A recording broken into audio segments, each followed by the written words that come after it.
Olá, meus queridos.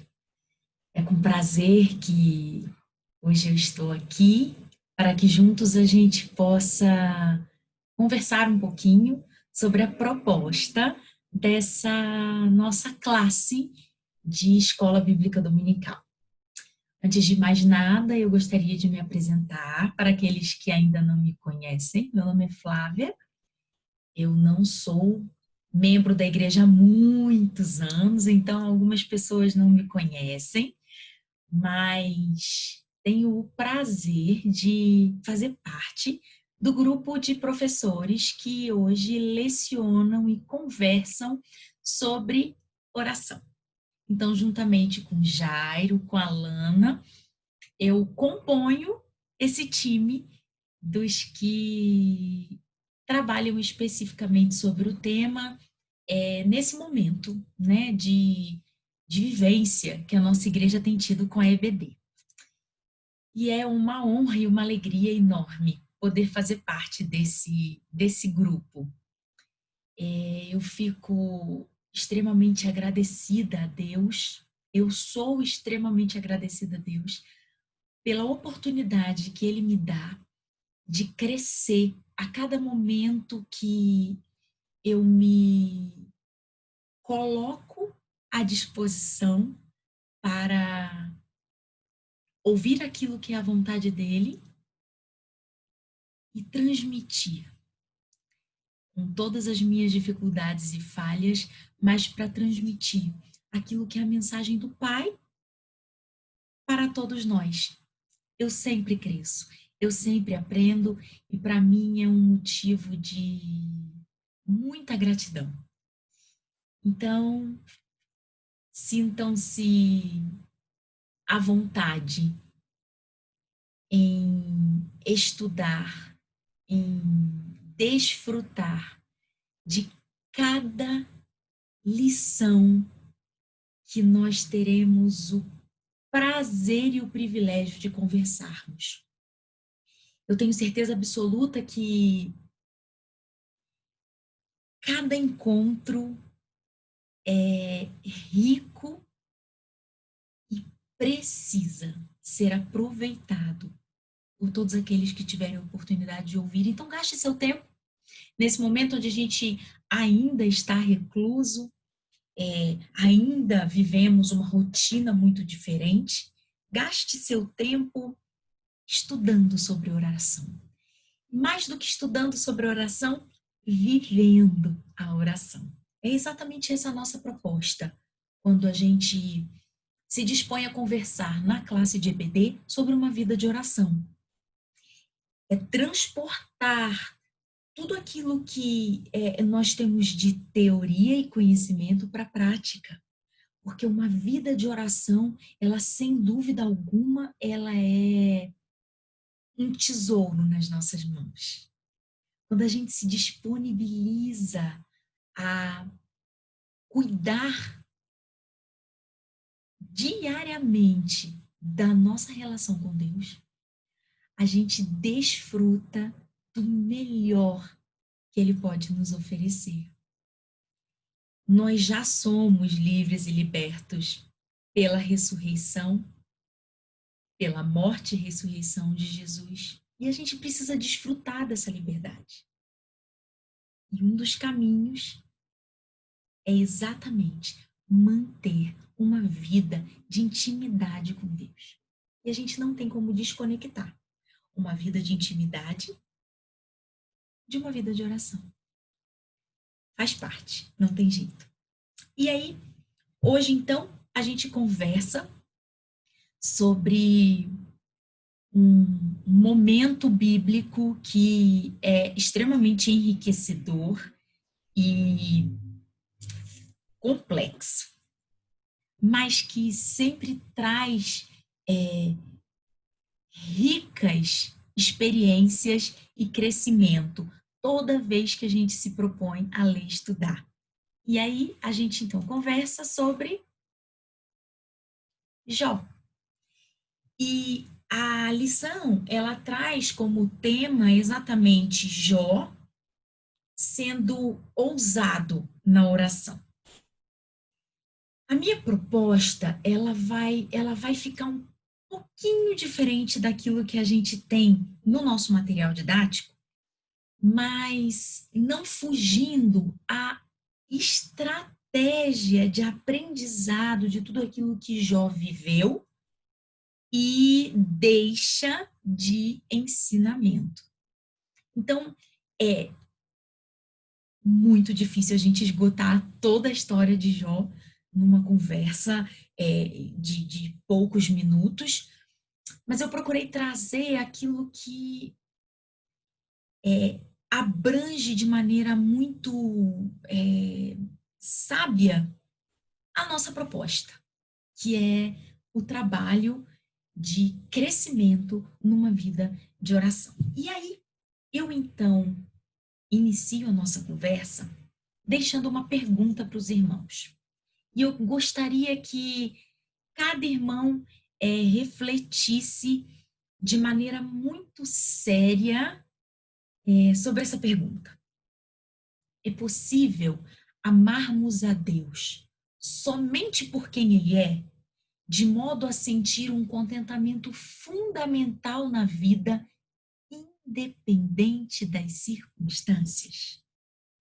Eu gostaria de deixar essa pergunta e eu gostaria muito de convidar a cada querido que me ouve nesse momento a refletir sobre isso. Eu amo a Deus por quem Ele é, independente das circunstâncias. Esse é um momento muito propício para a gente fazer essa interrogação. Nós estamos vivendo 2020, uma realidade que é surreal. Eu me pensando sobre isso, onde eu digo, reflito muito e me assusto muito quando a gente vive o que eu nunca imaginei viver. A gente ouve a história, o passado, as grandes epidemias, mas não. Agora, onde a gente tem a ciência, a tecnologia a nosso favor, não. Isso ficou lá atrás. Inclusive, semana passada, eu conversando com um tio meu, ele falou exatamente sobre isso. Não, porque na época que a gente teve as grandes pandemias, era uma época onde o mundo estava muito aquém tecnologicamente. É, a evolução, o conhecimento. Então, como a gente agora é capaz de enfrentar um vírus invisível e que faz esse estrago todo com toda a tecnologia, com todo o conhecimento, com toda a conexão que a gente tem tão fácil entre o mundo, não é verdade? Então, esse é um momento muito propício, onde a gente precisa perguntar isso pra gente. Caramba, ninguém quer viver o que a gente está vivendo, não é? Nós somos seres humanos e somos sociáveis. A gente gosta, a gente necessita de se relacionar. A gente, a gente sente falta disso. E passar essa longa temporada limitado a isso, não podendo dar um abraço, não podendo chegar perto, tendo que usar máscara, cuidando eu tô saindo de casa porque eu preciso realmente sair de casa, não, porque se eu não preciso sair de casa, não tá na hora de sair, isso não faz parte da nossa essência.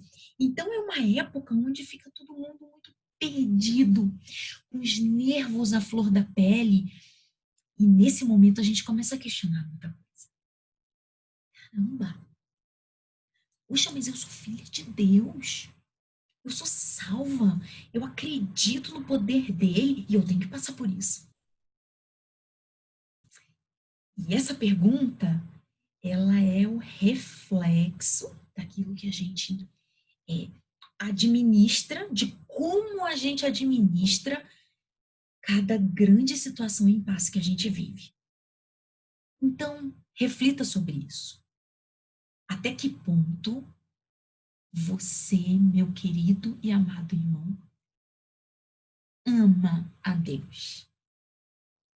Esse amor, ele é vinculado por quem ele está relacionado simplesmente ao fato de ser Deus quem ele é? Ou, tá, eu amo, mas poxa, se o sofrimento for muito grande, se a circunstância não for favorável, não sei não.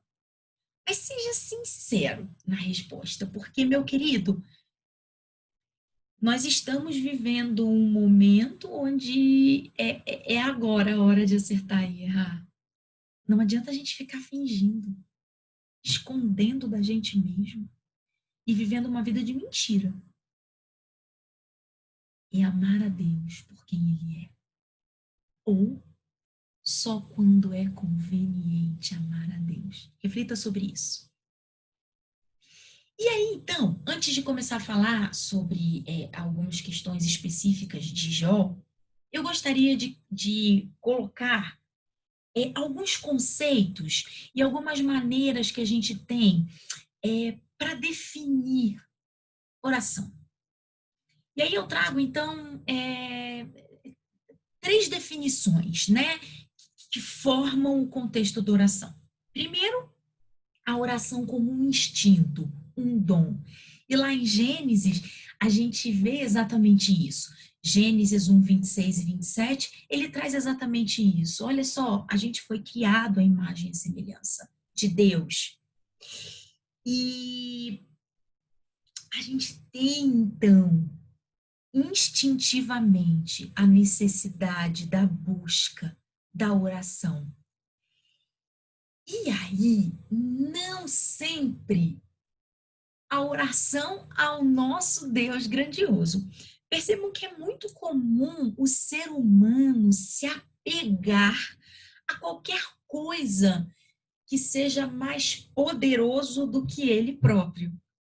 Então, aos que acreditam toda a sua fé em Buda, todo conhecimento, toda busca, toda oração, toda conversa é feita a ele.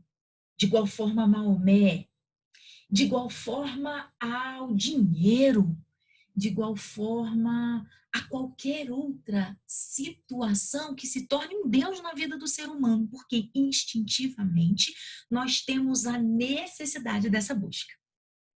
Então, a oração em si, ela não necessariamente ela é vinculada a quem de direito, ao nosso grandioso, único e eterno Deus.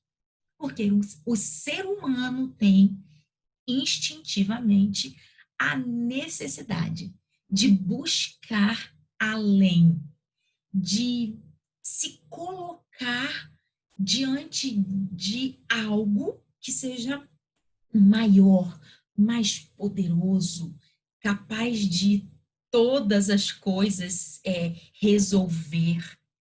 E a oração é a forma como a gente tem de se relacionar com isso.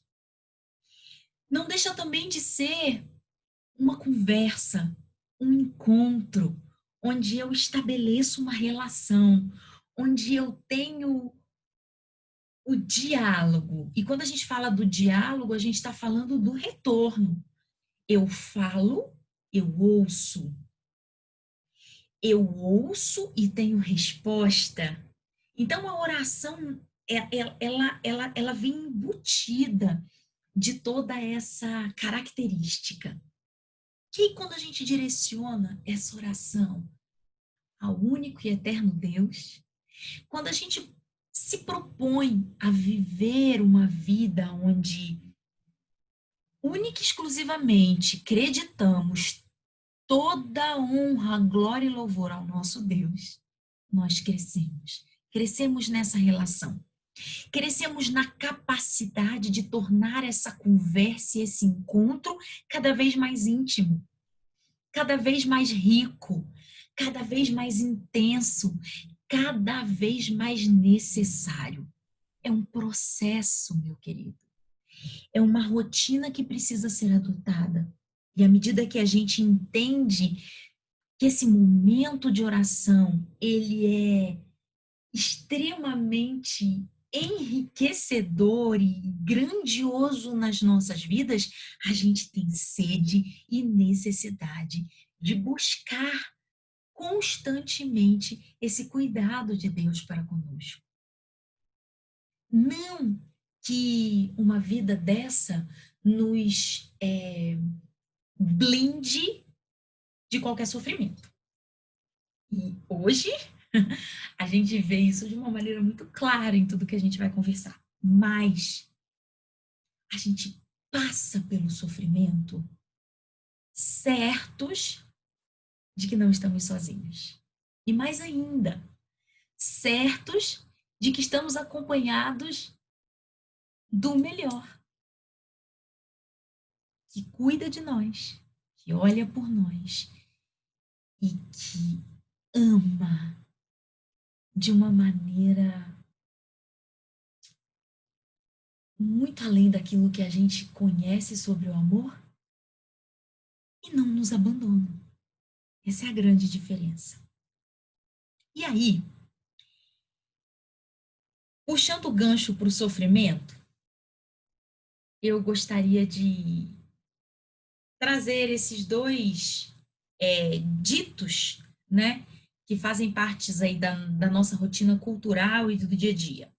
Quando a gente fala em sofrimento, né, em um filme relativamente antigo, a gente tem uma expressão que diz: viver é sofrer, Vossa Alteza. Quem disser o contrário está querendo vender algo. Outro dito que faz parte da nossa rotina também diz: o mesmo sol que derrete a cera endurece a vida. Resumindo, viver é sofrer. Agora, a gente precisa saber viver. E a gente precisa lidar com o sofrimento e crescer com ele. Não é diferente na vida do cristão. E essa é a prova. Poderíamos nós, que somos filhos reconhecidos, que acreditamos ao nosso Deus tudo aquilo que governa a nossa vida, poderíamos nós, então, estarmos imunes ao ao Covid-19. Porque aqueles que com Deus caminham não sofrem. Essa não é a nossa realidade. A proposta de conhecer e viver uma vida de oração, ela não está relacionada a não sofrer. Não é isso que, na verdade, é aquilo que a gente vê, esse trecho do filme, A Princesa Prometida, ele diz assim: olha, quem disser que viver não é sofrer, está querendo vender algo. E aqui a gente não quer vender algo com o slogan de que, sendo assim, você não vai sofrer. Não, muito pelo contrário. E aí a Bíblia, ela revela muitos tipos de sofrimento e oferece também uma variedade imensa e ampla de respostas possíveis a esses sofrimentos. Glórias a Deus por isso. Glórias a Deus porque nós temos com quem trilhar, inclusive no sofrimento. E aí, eu trago alguns exemplos do que eu disse. Nós temos sofrimentos que nós mesmos causamos a nós.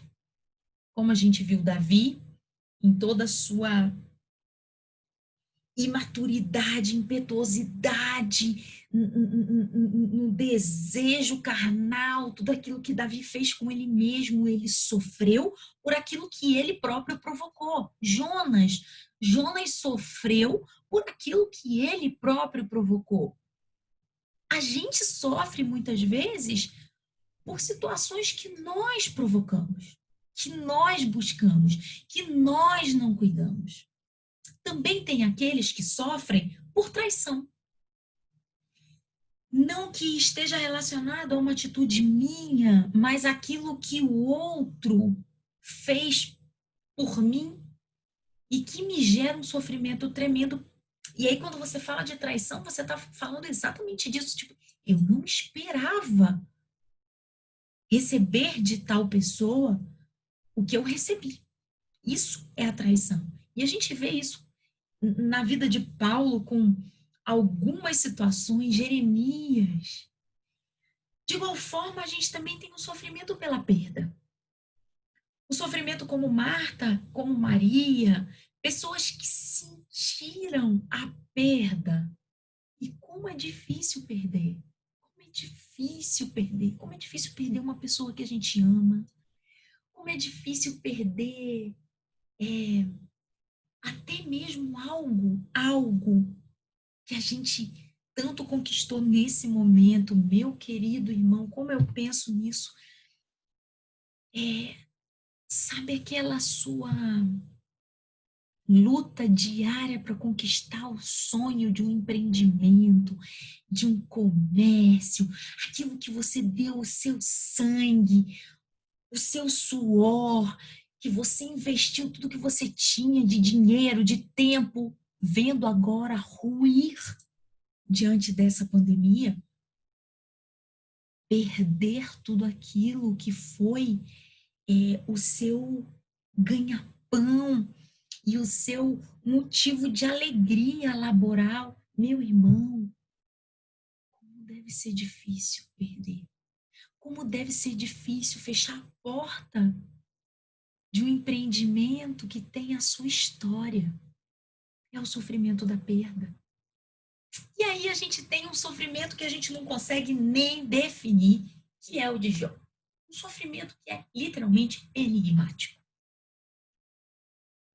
Jó viveu o que a gente não consegue explicar. Não tem uma justificativa. Não tem. Não foi porque ele causou qualquer dano a ele mesmo, não foi porque ele foi traído por ninguém, não foi especificamente pelas coisas que ele perdeu, mas por tudo que aconteceu na vida dele. E realmente é um sofrimento enigmático. E é sobre ele que a gente vai tentar, então, conversar um pouquinho. E aí, eu resolvi deixar delimitado aqui esses capítulos, e eu gostaria muito que você anotasse, não vai dar tempo da gente ler juntos todos os capítulos, mas esses são capítulos que marcam de uma maneira muito importante toda a trajetória e a história de Jó, né? Quando a gente fala aí nos primeiros, o capítulo 1 e o capítulo 2, é um momento onde Jó, ele começa a primeiro a apresentação, né? Jó 1 traz a apresentação de quem era Jó, de tudo aquilo que ele tinha. Traz também o diálogo entre Deus e Satanás.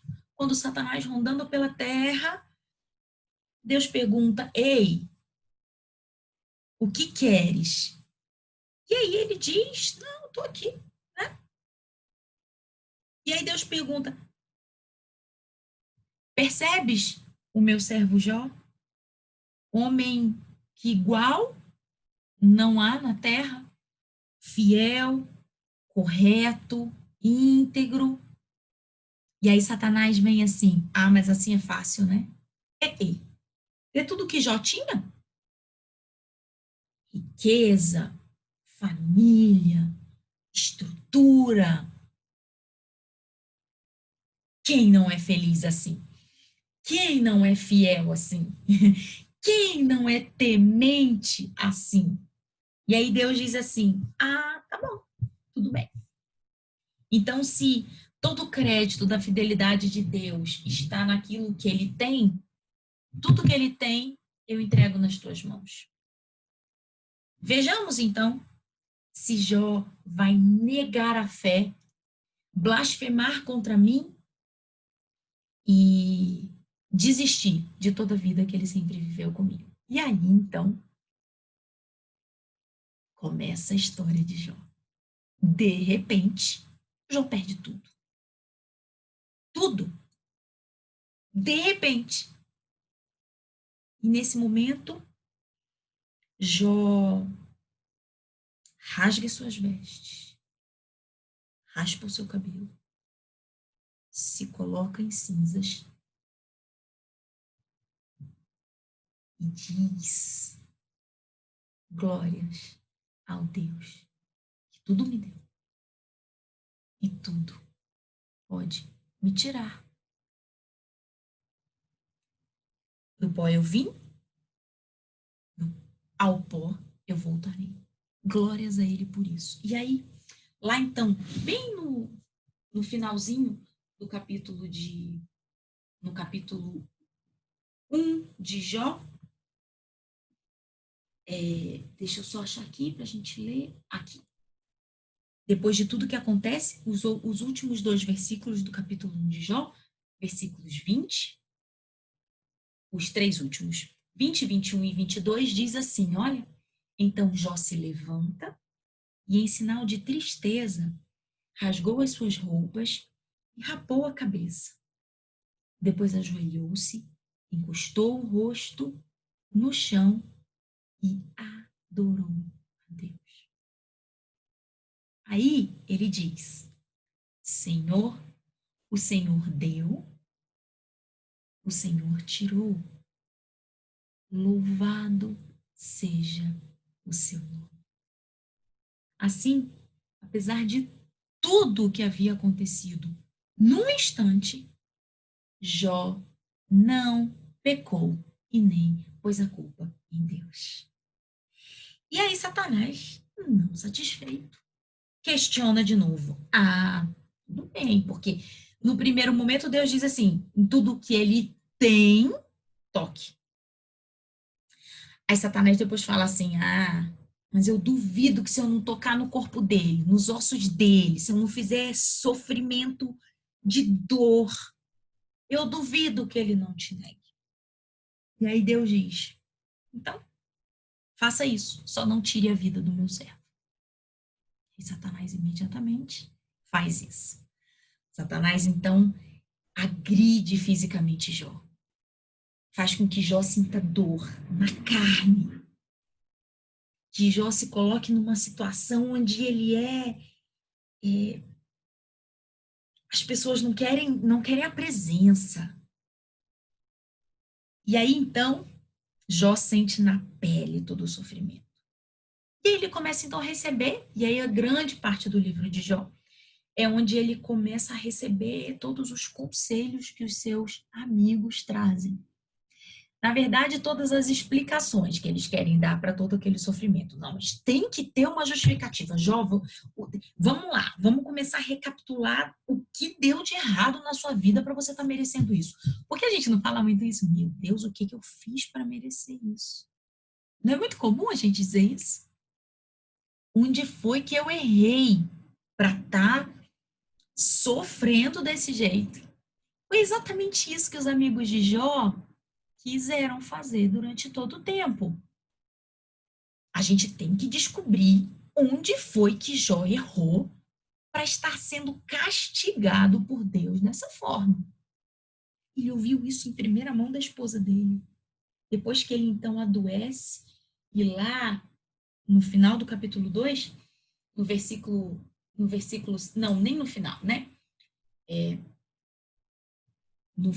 Na primeira parte, no versículo 2, no versículo 8, a Bíblia diz: Jó sentou-se num monte de cinza e pegou um caco para se coçar, depois de que o corpo dele se encheu de tumores. E aí a mulher de Jó diz assim, no versículo 9: Você ainda continua sendo bom? Amaldiçoa Deus e morra. Aí quando a gente ouve a mulher de Jó falando assim, nossa, mas que mulher, né? Caramba! Eu nem olho assim. Principalmente quando ela fala amaldiçoa a Deus e morra. Ela nem falou assim, não, amaldiçoa a Deus para ver se você melhora. Não, não morre. Porque não tem como melhorar. A sua vida já acabou. Não tem como acontecer nada de bom de novo com você. Então é melhor morrer. Amaldiçoa esse Deus para você morrer, porque sofrer assim não vale a pena. Eu não acredito nem que seja porque ela não amava ele, não. É porque quando a gente ama uma pessoa, vê-la sofrer é muito triste. E eu imagino a dor dessa mulher. Até porque ela viu Jó sofrer, mas antes ela perdeu todos os filhos, ela perdeu tudo que ela tinha. Então, é um sofrimento que não dá pra gente mentir. Então, esse primeiro momento é isso. Depois, o livro ele vem todo trabalhando esse diálogo que Jó vem tendo com os seus amigos. Até que chega lá no final, no capítulo 38, onde Jó começa, então, a ter o diálogo e a conversa com Deus. Deus faz algumas perguntas e espera a resposta de Jó.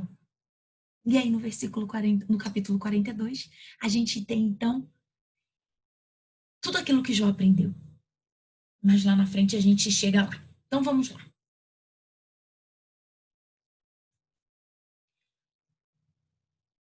Quando eu fiz a pergunta inicial, é possível a gente amar a Deus por quem Ele é e não pelas circunstâncias? Sim, é possível por meio da oração. E aí eu queria muito compartilhar isso que a gente, essa preciosidade que Segunda Crônicas traz para a gente, que diz assim, olha, quem se humilha arrependido perante Deus não deve fazê-lo buscando algum favor, mas em atitude de louvor e adoração. Se o meu povo, que se chama pelo meu nome, se humilhar e orar e me buscar e se converter dos seus maus caminhos, então eu ouvirei dos céus, perdoarei os seus pecados e sararei a sua terra.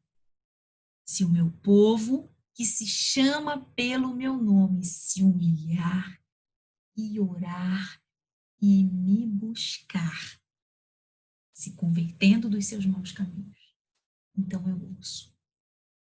É isso, é vida íntima com Deus. É desejo de trabalhar tudo aquilo que a gente precisa aqui na terra.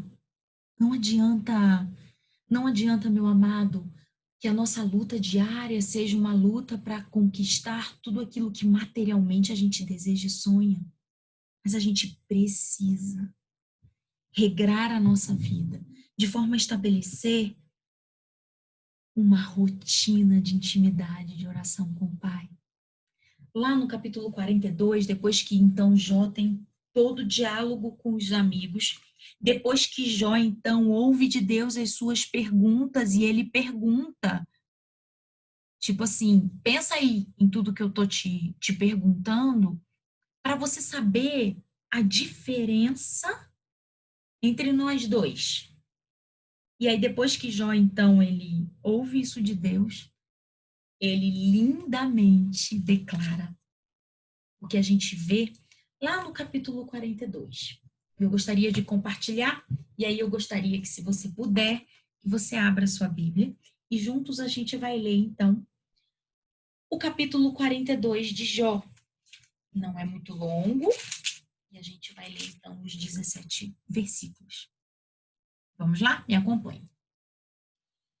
Então, em resposta ao Senhor, porque Jesus faz, questiona Jó em com algumas perguntas. Jó diz assim: eu reconheço que para ti nada é impossível e que nenhum dos teus planos podem ser impedidos. Tu me perguntaste como me atrevir a pôr em dúvida a tua sabedoria, visto que sou tão ignorante. É que falei de coisas que eu não compreendia, coisas que eram maravilhosas demais para mim e que eu não podia entender. Tu me mandaste escutar o que estavas dizendo e responder às tuas perguntas. Antes, eu te conhecia só por ouvir falar. mas agora eu te vejo com os meus próprios olhos. Por isso, estou envergonhado de tudo o que disse e me arrependo, sentado aqui no chão, num monte de cinzas. Meus queridos, lembram que lá no início da nossa conversa eu trouxe a nossa memória aquilo que o próprio Deus diz a respeito de Jó, lá no início, e eu gostaria de voltar lá. Lá no capítulo 31, ou no capítulo 1, me perdoe, quando Satanás e Deus, eles dialogam, e aí, olha o que Deus fala a respeito de Jó. Você notou o meu servo Jó? Lá no versículo 8.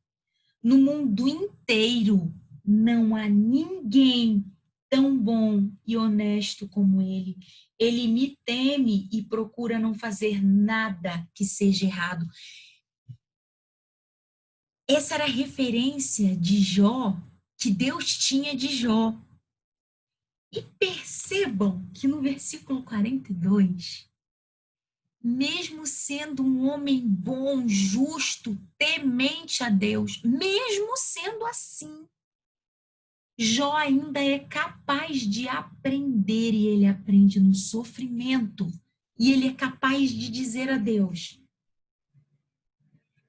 falei de coisas que não compreendia, coisas que eram maravilhosas demais para mim e que eu não podia entender, mesmo sendo tudo aquilo que o próprio Deus caracterizou Jó lá no início da história.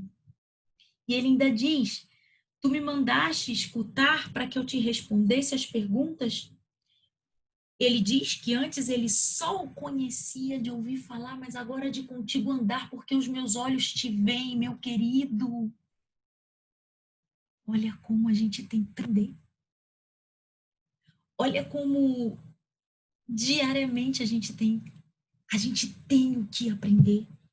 Não deixe que a rotina cristã, que o seu tempo enorme de vida com Deus na igreja, deixe a ideia de que, não, eu já aprendi tudo que eu precisava. Na verdade, eu agora estou só esperando ir para o céu.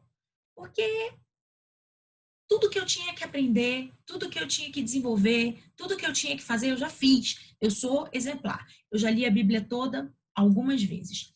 Eu já coloquei em prática tudo aquilo que foi possível colocar. Eu já entendi. Beleza, eu estou só esperando chegar a hora do céu. Meu amado, não caia nessa armadilha. Jó era considerado por Deus, um homem temente, um homem que era justo e que não havia ninguém como ele na terra. E mesmo assim, Jó ainda tinha muito a aprender.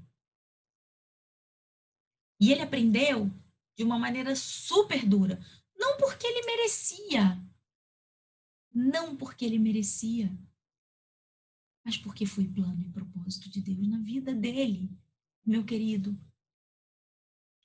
Não gaste seu tempo, e eu faço essa colocação para mim também, procurando saber por que a gente vive. Mas tenha certeza absoluta de que se eu preciso passar por isso, eu não vou passar sozinha. Só que a gente não tem como ter essa rotina se a gente se esquece da oração. E aí, para concluir, eu trago aqui algumas questões que valem a pena também ficarem gravadas para a nossa reflexão. O que perco quando eu tenho uma vida de oração? Eu já respondo: controle e independência. E o que eu ganho? Preste atenção: intimidade com Deus, um coração em paz. Eu coloco nas mãos de Deus o controle da minha vida. Eu passo a depender dele. Eu passo a buscar então aquilo que é a vontade dele para minha vida. Não sou eu que me controlo, não sou eu que defino, mas eu entrego nas mãos daquele que tudo pode para conduzir a minha vida. Perder o controle e a independência é colocar todo o controle e independência nas mãos do nosso Pai. Em essência, perco o meu reino e recebo o reino de Deus. Passo de franco atirador independente a filho amado e dependente. Deixo de ser órfão e passo a ser filho de Deus. Não sou eu que preciso atacar, não sou eu que preciso definir, não sou eu que preciso decidir. Eu apenas sou usado nas mãos de Deus e Ele então me direciona para que aquilo que é o melhor aconteça. Por isso que eu deixo de ser franco atirador independente para ser filho amado e dependente. E aí, eu trago algumas sugestões de como a gente pode, então, pensar numa vida de oração na prática. Não existe uma receita de bolo, não existe um padrão e protocolo que todos nós precisamos viver. A única coisa que precisa ser imperativa em nossas vidas é o desejo de viver, de criar uma rotina de oração. Porque a gente precisa orar sem cessar. A gente só desenvolve a oração espontânea e constante quando então a gente adota a disciplina da oração regular e diária. A sua vida de oração, orar sem cessar, não é não é, é, é, é não é diferente, é exatamente isso. É orar sem cessar. Não é assim uma forma de dizer. Não, é você passar o seu dia orando. Mas a gente não consegue chegar nesse nível se a gente não estabelece uma rotina regular e diária. A gente precisa disso. E aí, eu trago então uma ideia de como a gente trabalhar essa rotina. Leve isso é, como uma sugestão. Se você ainda não começou a trabalhar uma rotina de oração, não começou a estabelecer um contato diário e regular com o Pai, eu trago aqui então algumas sugestões. Nesse momento, você pode estruturar o seu momento pensando em algumas situações, em alguns tópicos. Primeiro, a evocação, que nada mais é do que trazer à mente. Não adianta você definir assim, não, eu vou orar, mas eu tô com 1000 coisas para fazer nesse momento, além da oração. Não, não, não. Em algum momento do seu dia, da sua noite, da sua madrugada, você precisa tirar esse momento, se reservar e trazer à mente a necessidade de só escutar a voz de Deus, de só colocar para Ele tudo aquilo que te angustia. Então, isso é fundamental. Estabeleça um horário, um local reservado para que você, então, tenha condição de viver esse momento com Deus, com qualidade. E aí também meditar. É importante ouvir a palavra de Deus é aquilo que a gente tem de riqueza de manual para viver. Na palavra de Deus a gente encontra muitas respostas daquilo que são as nossas orações. A gente precisa ter intimidade com ela. Orar a palavra é converter realmente meditações em oração. Trabalhar esses textos e transportar isso para uma oração e para uma conversa. Reproduzir isso de forma muito verdadeira diante do Pai. Depois também você derramar o seu coração em oração. Colocar aí diante dele tudo aquilo que te angustia, ou aquilo que te alegra. Apresentar a Deus de forma livre aquilo que você precisa colocar para aquele que pode te ajudar, porque ele pode te ajudar. Ele está disposto a te ouvir. E aí, então, a gente então precisa também cuidar do momento de contemplação, onde a gente aquieta, calma, aquieta a alma para o nosso coração ouvir a voz de Deus, acalmar a nossa alma, para que então a gente ouça a voz de Deus. A gente não tem que terminar todo o nosso momento diário com Deus falando. A gente precisa se calar. A gente precisa ouvir. Por isso é tão importante que esse tempo seja um tempo a sós com Deus. E, meu amado, à medida que a gente estabelece essa rotina com regularidade, a oração ela se torna tão espontânea. A oração ela se torna tão parte da sua vida que você passa então a viver aquilo que a gente biblicamente aprendeu: orar sem cessar, apresentar-se a Deus diariamente durante todo o seu tempo. E aí, meu amado, não há sofrimento, não há barreira que vai te separar do amor poderoso de Deus.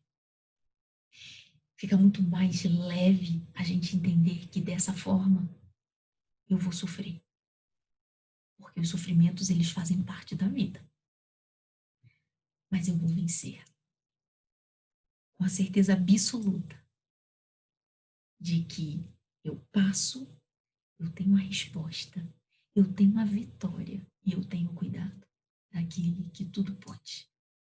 Que Deus coloque em nossas vidas o desejo de amarmos a Ele, independente das circunstâncias. E que o sofrimento, ele não seja a razão limitadora da nossa relação com o Pai. Não desanime, meu amado. Por mais difícil que seja, ou esteja sendo o seu momento, não desanime de andar com Deus.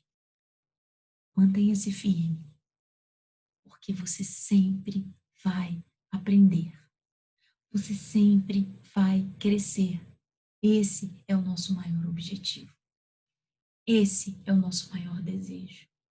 Então passe pelo vale, mas passe certo de que você não está passando sozinho e que a vitória e a resposta, ela vai chegar.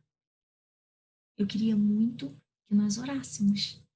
Eu queria muito que juntos nós encerrássemos esse momento colocando diante do Pai exatamente isso. E me acompanhe, então, nesse momento onde a gente eleva todo o nosso coração e todas as nossas palavras ao nosso Pai. Vamos? Meu Deus, muito obrigada. Muito obrigada porque Tu és maravilhoso. Muito obrigada porque Tu és a razão das nossas vidas. Muito obrigada pela cruz. Muito obrigada, Pai, porque Teu Filho vem, morre, paga todos os nossos pecados, rasga o véu, nos dá livre acesso a Ti. Muito obrigada por isso. Muito obrigada porque somos livres em Ti. E Pai, não deixe que esqueçamos disso em nenhum dia de nossas vidas. Que o nosso dia seja em primeiro lugar para o Teu louvor, para Te honrar, para Te adorar, para buscar a Tua face. Que esse alimento seja a nossa busca diária. Porque nos alimentando, estando ao Teu lado, debaixo da Tua graça, nada nos fará falta. Então, Pai, que os nossos corações e as nossas mentes, elas estejam sempre direcionadas para o alvo. Que possamos estar sempre cumprindo aquilo que é a Tua vontade e o Teu querer em nossas vidas. Pai, muito obrigada por tudo que Tu representas para nós.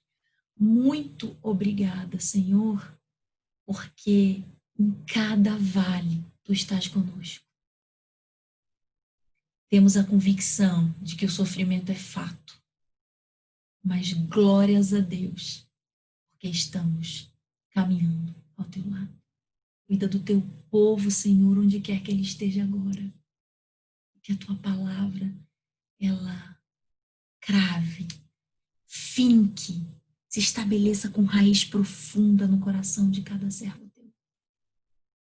E que ela vá muito além disso. Não só de conhecer, mas de viver. Muito obrigada, Pai, pelo momento que podemos viver juntos.